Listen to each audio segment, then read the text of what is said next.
today's video is going to be a story time because I asked you guys on Twitter what kind of video, sorry, I'm gonna like adjust the fuck out of myself like during this entire video because I'm not so sure about my outfit today. So I asked you guys on Twitter what kind of videos that you like watching from me, and the majority of you said story times. And you might think that your girl is sick, she's got aplastic anemia, all she does is sit on her ass on the couch all night and all day, and you know, that's actually true.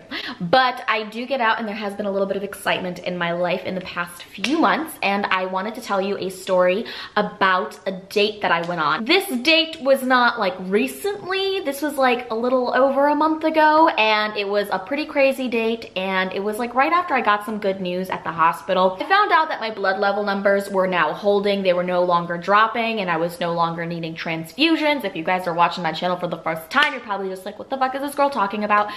I have a rare blood disorder called aplastic anemia, and for like the past 4 or 5 months, I have pretty much just had to sit on my ass and just, you know, masturbate all the time. Just kidding. No, like just eat a lot of food basically and watch Netflix and not have a social life. And it's been pretty hard on me because you guys know I love to get out, I love to meet people, I love to date. I had this really wild and crazy life back in New York City, and now I'm living in boring ass Connecticut. It's just been a very big adjustment period for me, but you know, your girl never lost hope. During my twice-a-week hospital visits at the Smilo Cancer Hospital, I like to do what any normal sick person would do, and that is to just like look at sexy men on dating apps. Nothing makes me happier than just like sitting at the hospital, getting a blood transfusion or a magnesium transfusion, and just like swiping through tons of dudes you're probably never going to meet, because who the hell wants to date a sick person? But at this point, when I went on a date with this guy, I was already feeling a little bit better, and my doctors were giving me some good news, so I felt like, wow, okay, this is great. My doctor actually told me that I could drink champagne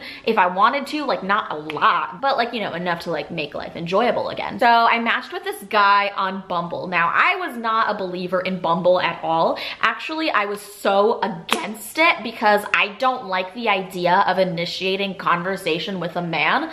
Like, please come to me. I'm too awkward. I don't know whether to say hi, hey, hello, or what up. Like if I say hey, do I use 1 Y, 2 Ys, 3 Ys, 4 Ys? Is that like a little too forward? Like I don't want to have sex with you, but like maybe later on I will. But maybe that hey with the 4 Ys is just like a little bit too excited. Like I'm not that excited to be talking to you. And like, is that your boat in the background of your photos? Is that your dog, or is that like some dog that you just like decided to take a picture with on the street? Like I overanalyze, I overthink, and I never ever get to like the point where I'm having a conversation with somebody, because once I get to that point and like typing out messages but then erasing them and then like retyping them a different way and then like wondering if this is even English. Do I seem too eager? Do I seem too desperate? Like, does he think I'm catfishing him because my pictures are really cute, but like the way I talk like an awkward 7th grader?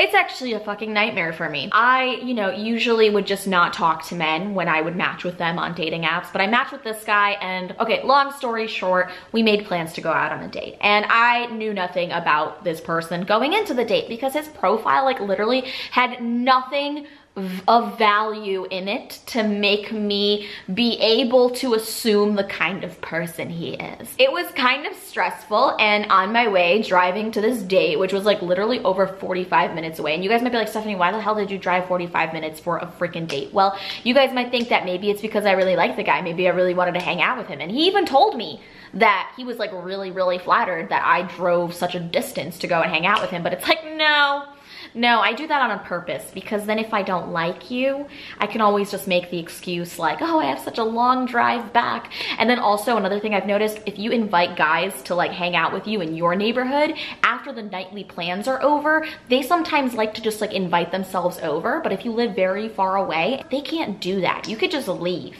and never go back. And also, I don't want to like attach painful memories of shitty people to like my local neighborhood places. Like every time I go to the Outback Steakhouse down the street, I don't want to have to think of you if I didn't like you. So that's the reason I did that. So I drove 45 minutes to see this guy, and the entire time I'm just sitting in the car and I'm like, what have I gotten myself into? What am I doing? Wait a minute, I forgot how he even looks. I had to like actually like glance at my phone for a quick moment while I was driving up to like look at his face, and I was like, okay, he's good, he's attractive, he's got a beard, he's got a face, sold. So I get to the place that we're meeting up at, and I get parking like literally right in front. So I was like, yes, good sign. This is like the universe telling me that this date is gonna go very, very well. And I'm just like sitting in my car and I'm like texting him, and it's kind of cold outside. And I'm kind of just thinking to myself, like, I really don't want to get out of this car right now. I kind of just want to sit here. And I sat there for like 5 minutes, just like contemplating my existence, like wondering if I, you know, forgot to like turn off the stove or something. And then finally I was like, okay, Stephanie, get out of the freaking car, like go and meet this man. And I was just like, I was seriously so nervous because I was like not sure what to expect. Like, he didn't have his height in his profile. Is he a very small man? Like, I wore high heels. Maybe this was a bad decision. So I'm walking up to the front door of the restaurant and my mind is just like running in circles. And then finally I see someone that looks vaguely like these pictures of this man that I was supposed to be going out with that night. So I was like, okay, I'm gonna place all bets on like that's him. So I walk up to him and I don't know what I did. Did I hug him? I'm not really sure if I hugged him or if I shook his hand. I was extremely awkward because, you know, I had been off my game for like a long time. Like, the most action I was getting up until that point was like whenever my doctors decided to feel my lymph nodes and my spleen. So like, you know, wow, there was a man right in front of me and he's like talking to me and he like has a penis. So he gets up and we walk to the restaurant, and I don't really know what's going on during that period of time. Like, I don't know if we were just like walking and saying like, hey, a bunch of times. Hey, what's up? Hey, not much. How long have you been waiting here? Oh, like just like 5 minutes. All right, cool. Yeah, I'm so hungry. Yeah, me too. Cool, let's go inside and get a table. And then we went inside and we're like waiting in line, and I was talking to him. I'm not really sure what I was saying, but all I know is that while I was talking, whatever I was saying, I was taking a mental picture of him, and I was just like, huh, he looks a lot better than his photos. But something was a little bit fishy. But so far so good. So we were just like awkwardly standing there, like waiting to be seated. And it became clear after like 5 minutes that it was gonna be a really, really long wait at this restaurant. So I think we both decided that we weren't going to eat there. So we decided to go eat somewhere where there were less people, and he took me to a pizza place, which I thought was really good. Like, maybe he watched my YouTube channel and he ascertained, did I just make up that word? That I like pizza. And so I thought that that was very good and observant. And then yeah, turns out he did watch my YouTube channel, and he told me that he had watched my YouTube channel a couple days prior to this date, and that it actually made him really, really worried because he didn't know like what kind of person I was. The entire time I'm just like looking at him, I'm thinking a few thoughts to myself, and that is, wow, he is really cute. He seemed a little bit like he was not sober. But at some point during the date, he did make a mention to me that he had smoked some marijuana and he was really, really high. And I think he also confessed to drinking before the date. And then I'm thinking to myself, should I be mad? Should I be offended? I wasn't quite sure because this was my first date in such a long time. So I came to the conclusion that this was my karma, because if you go back to like last year and even earlier this year, I went to most of my dates drunk, or at least under the influence of a little bit of wine. So I was like, you know what? I deserve this. I've done this to pretty much every single guy that I went out with in New York City. And it kind of made me feel a little bit funny because it made me feel like he really didn't want to go and hang out with me, or he felt that maybe I'd be so lame that the only way that he would enjoy the date with me is if he got fucked up. So I decided to look past the fact that he was under the influence. I said, you know what, Stephanie, you drove 45 minutes. You enjoy your date,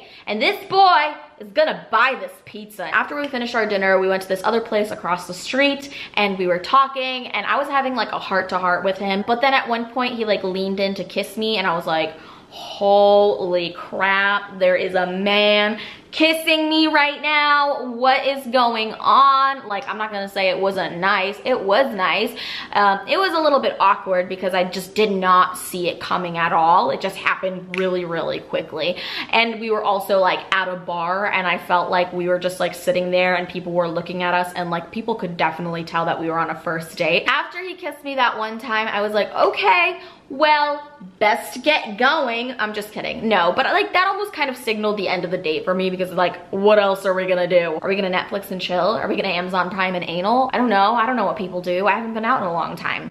So he ended up walking me to my car, and then I gave him a really awkward handshake, and then he was like, oh my God, you're so awkward. And I was like, So I have two ways of distinguishing whether I had a good date or not. Now, if I've had a bad date, I will usually drive home, and I will drive home in silence. I will not put on any music. I will not put on the radio. I'll just sit there in the car and just staring out into the black abyss, wondering what the fuck I've just done with my night. But if it's a good date, I will put on some Taylor Swift and I will jam out in the car. And I wish I was joking, but I'm not. It's actually accurate. Like, that is what I do if I've had a good date with somebody. So it was a good date, and I did end up blasting Taylor Swift in the car on the ride home. And I was like maybe dancing. I don't know why I was dancing. I think it was more of like a celebratory dance because it was like, yeah, Stephanie's got her mojo back. And it just felt nice to go out with somebody and to like have somebody buy me pizza and to have somebody think I'm like pretty enough to kiss me on the face, even though he did come on drugs and drunk. So yeah, that's it for today's storytime video. I hope you guys enjoyed it. Click the thumbs up button if you guys like storytime videos, and if you're also happy that I finally went out on a date. Also, make sure to subscribe to my channel by clicking on my beautiful face because that makes you cool, and I will see you guys in my next video. Bye!